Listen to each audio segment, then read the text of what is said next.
कौन सा चैप्टर चल रहा है? Capital gain.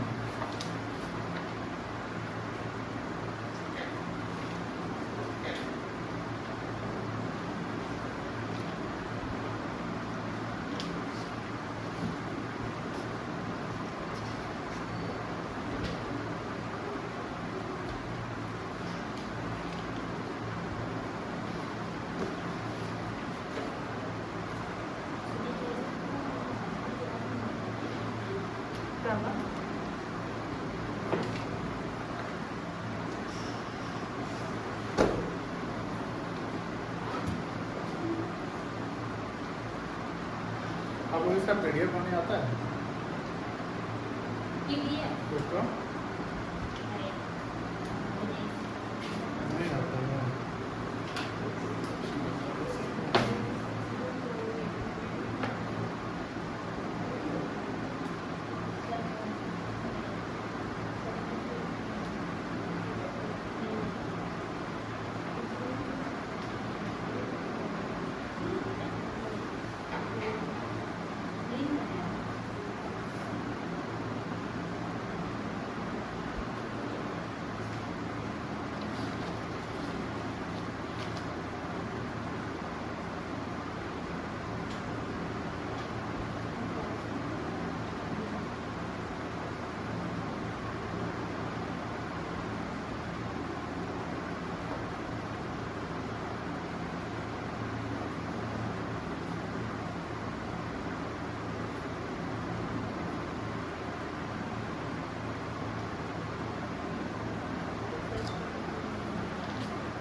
आज से होगा, आज से स्टार्ट करते हैं। हम बोले लेकिन आज नहीं, देखो डेट ही गलत है, कॉलेज पर डिपेंड करता है, उस डेट को भी उसको ले लें। अब सैटरडे का 15 हम बोले थे कि सैटरडे को लेगा ही किसी को।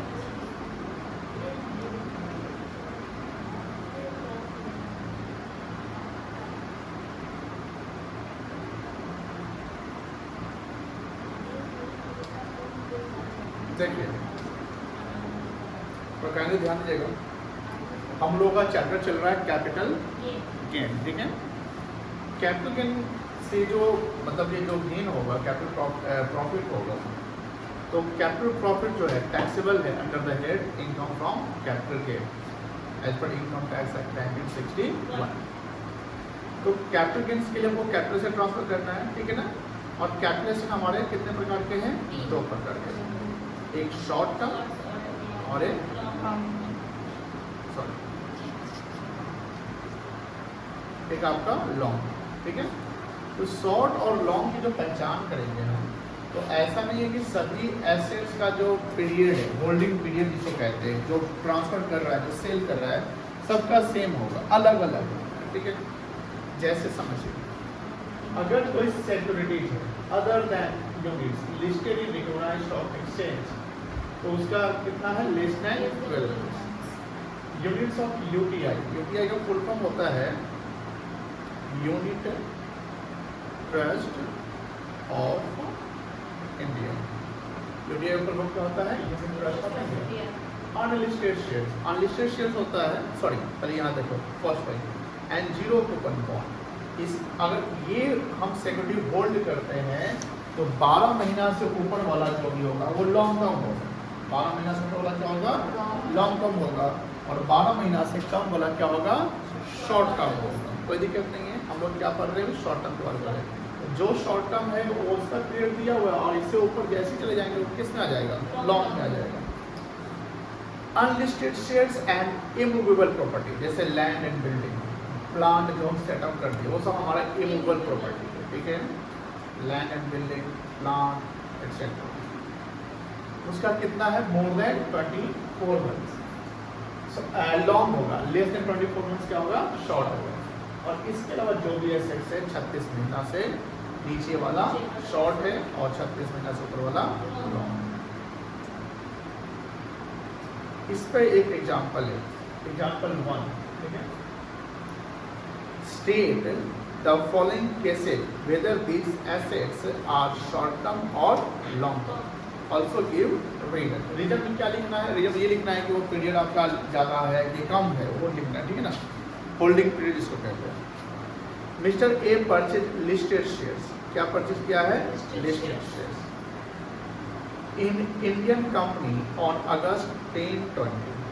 लिस्टेड शेयर्स में क्या है? 12 महीना से कम में आपका शॉर्ट टर्म है, और 12 महीना से ऊपर में क्या आपका लॉन्ग टर्म है। लिस्टेड शेयर, जो शेयर लिस्टेड है। अब ये कंपनी कब करता है?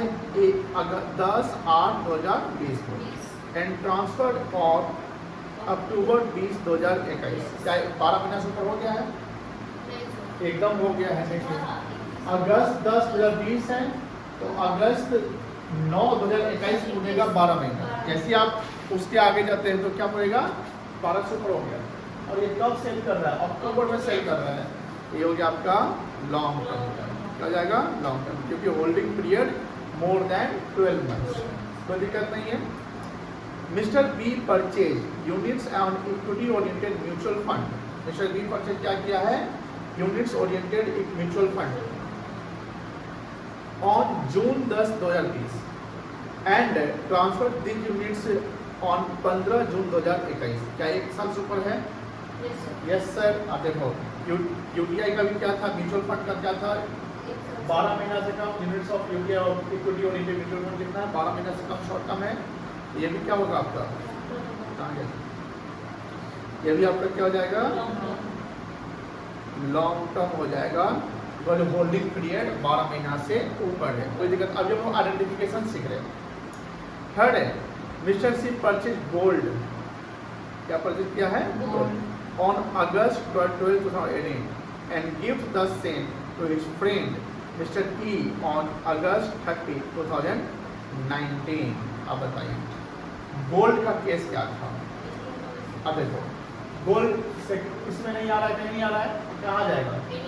Any other sales. से क्या है 36 महीने से ज़्यादा लॉन्ग होगा, और ये 36 महीना तो हो नहीं रहा है, 3 साल नहीं ना हो रहा है, ये क्या हो गया आपका short term. Mister D acquires house property, ये इमूवेबल प्रॉपर्टी हो गया, ऑन अप्रैल 1620 एंड ट्रांसफर जुलाई 21, ये भी क्या हो गया 1 साल, 24 महीना से ज़्यादा नहीं है। इमूवेबल प्रॉपर्टी का क्या था 24 महीना से कम शॉर्ट टर्म होगा, और 24 महीना से ज़्यादा क्या हो गया लॉन्ग टर्म हो जाएगा, तो ये भी क्या हो जाएगा आपका शॉर्ट हो जाएगा, कोई दिक्कत नहीं है।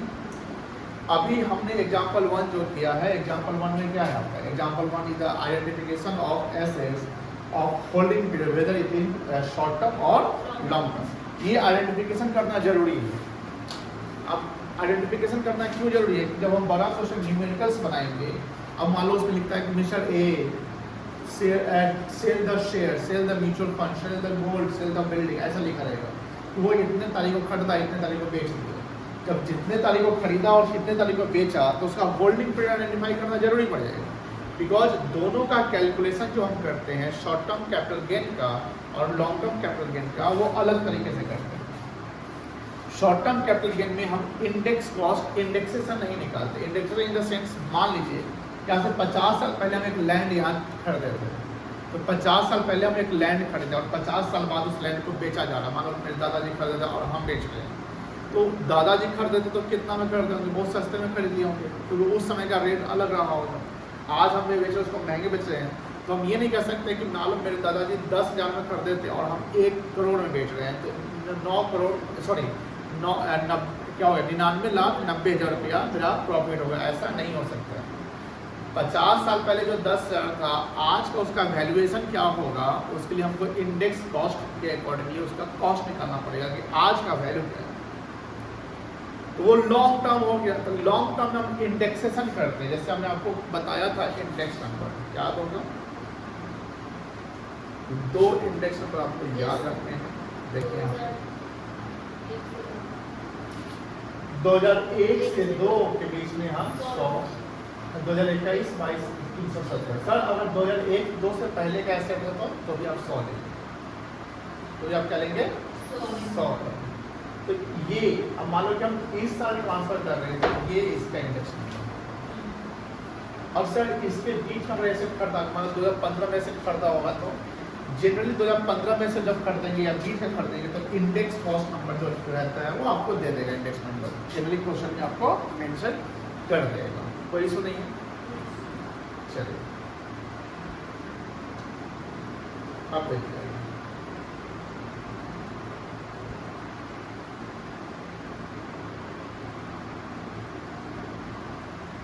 क्वेश्चन नंबर 2, सॉरी एग्जाम्पल 2 देखेगा, पेज नंबर 343 है बुक में।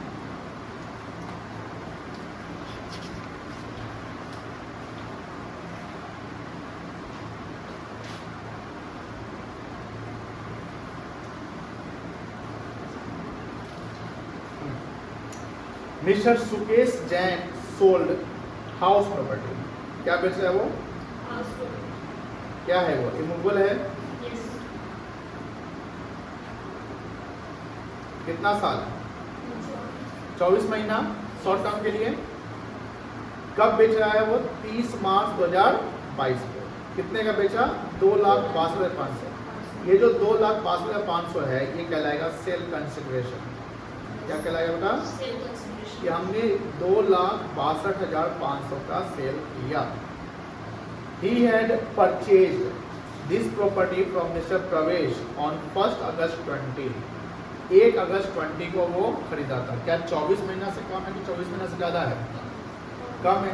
अगर 1 अगस्त को खरीदे हैं तो 1 अगस्त 2022 को पूछता, तो मार्च में बेच दिए, तो होल्डिंग पीरियड क्या है 1/8/20 है ना, तो 30 मार्च 2022, ठीक है ना। तो लेस देन 24 मंथ्स है। ये कौन सा एसेट है? Short term. Short term assets के लिए जब हम कैपिटल गेन निकालते हैं, इसका भी हमने कौन से बताया था, कल बताया था कि हम उसमें इंडेक्सेशन नहीं करते। क्या फॉर्मूला बताया था, देखो ध्यान से, उसका फॉर्मूला यहाँ देखो, ये है, ये शॉर्ट टर्म कैपिटल गेन कैसे निकालेंगे, ठीक है ना। तो नो इंडेक्सेशन इज रिक्वायर्ड, ठीक है ना। शॉर्ट टर्म कैपिटल गेन के लिए पहले हमको सेल्फ कंसिडरेशन लेना है, तो यहाँ पर कितना है 2,62,500 लेस कॉस्ट ऑफ एक्विजिशन, जितना में आपने खरीदा था। अगर उसके खरीदने के बाद मान लो उस पर और खर्चा हम इम्प्रूवमेंट का कर दिए तो उसको भी माइनस कर देंगे। अगर हम जो पैसा मैंने जिस पैसे में हमने सेल किया उसको हमने इन्वेस्ट किया है सेक्शन 54 के अकॉर्डिंगली, तो उसका हमको डिडक्शन मिल जाएगा। सेक्शन 54 क्या होता है हम लोग डिस्कस करेंगे आगे, ठीक है ना। चलिए देखिए,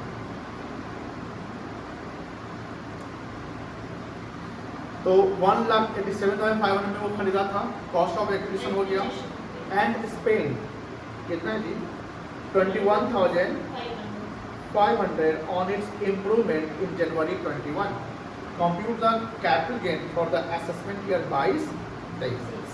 कैसे बनेगा ये computation of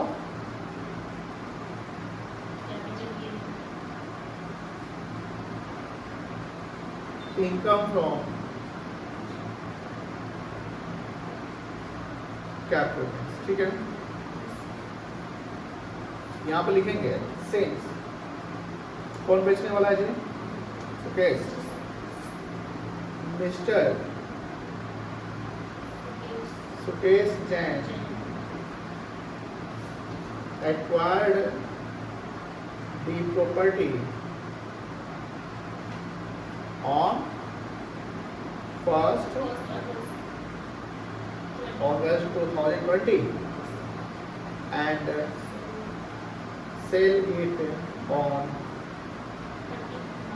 30th March 22.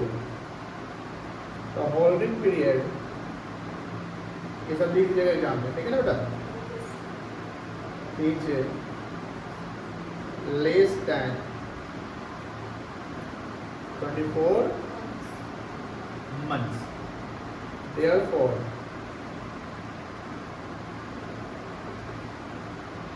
house property is of short term capital assets, ठीक है। अब कैसे निकलेगा short term capital gain, short term capital gains,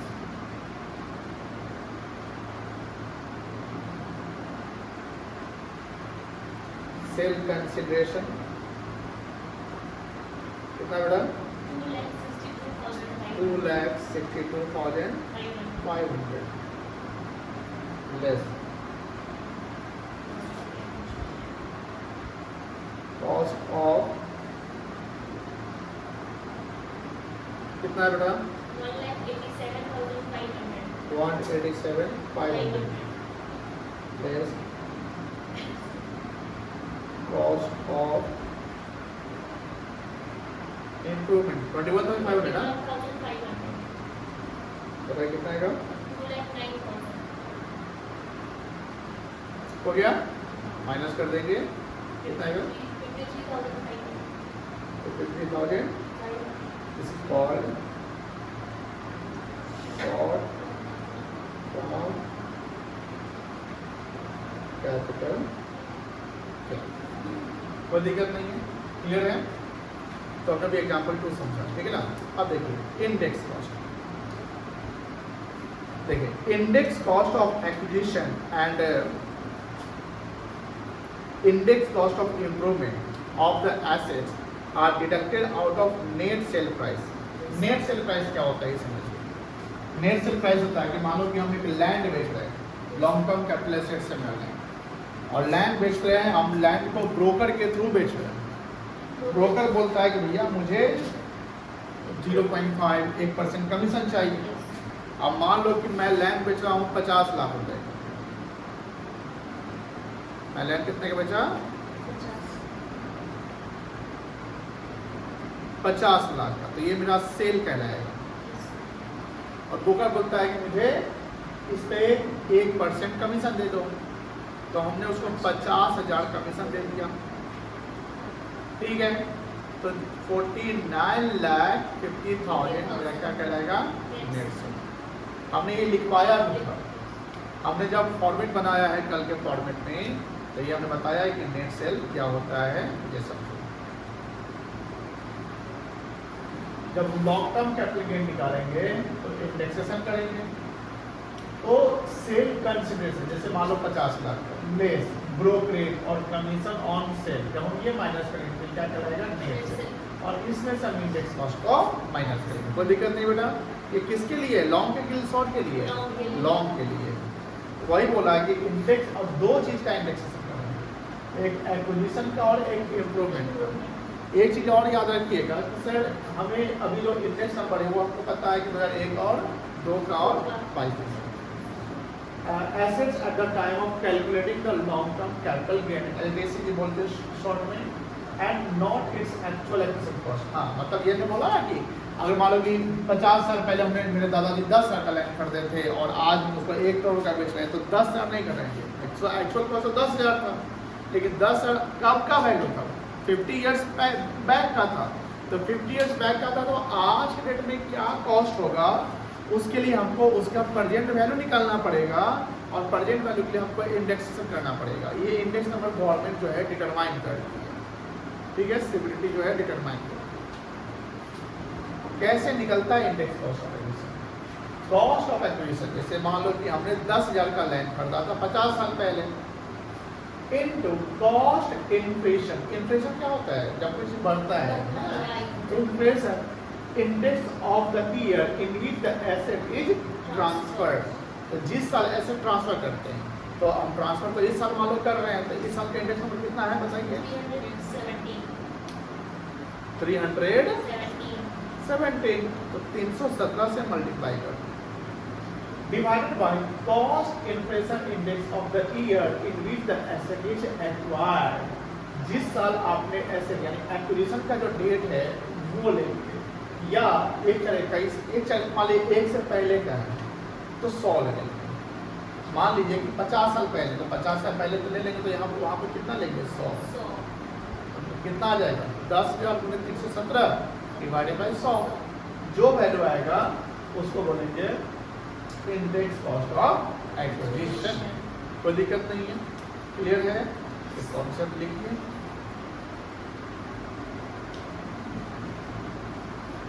how to calculate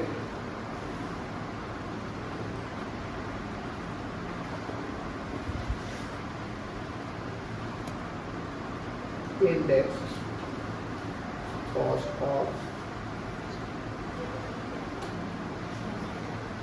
acquisition and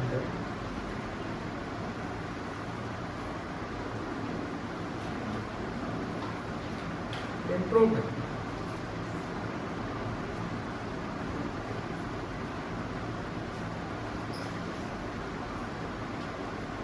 Index cost of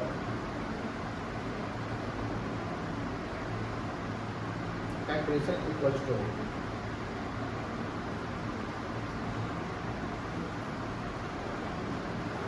cost of assets at the time of acquisition multiplied index number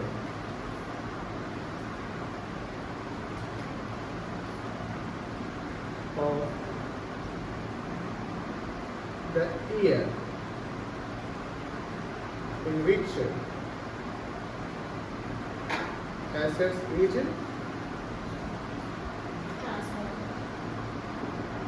transferred divided by cost inflation index of the acquisition year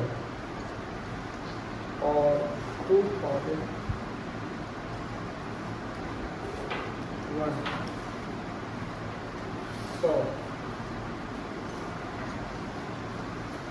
whichever is later, ठीक है। और cost of index cost of improvement पे ऐसे निकल जाएगा,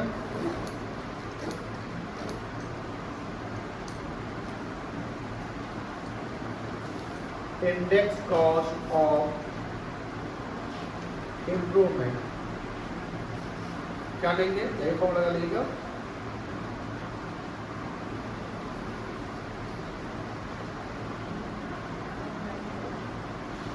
cost of improvement into cost inflation index of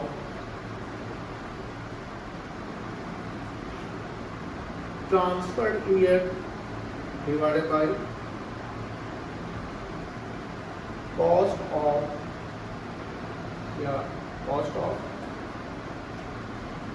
inflation index of improvement, जिस साल improvement हुआ है उस साल के इंडेक्स नंबर से क्या करेंगे, डिवाइड करेंगे। जिस साल सेल कर रहे हैं, ध्यान रखिएगा आपका जो इंडेक्स नंबर है हमेशा कितना आएगा, 317 आएगा, कोई दिक्कत नहीं है, ये समझ के। चलिए लेट हो रहा है, चलिए आगे क्लास कल करते हैं।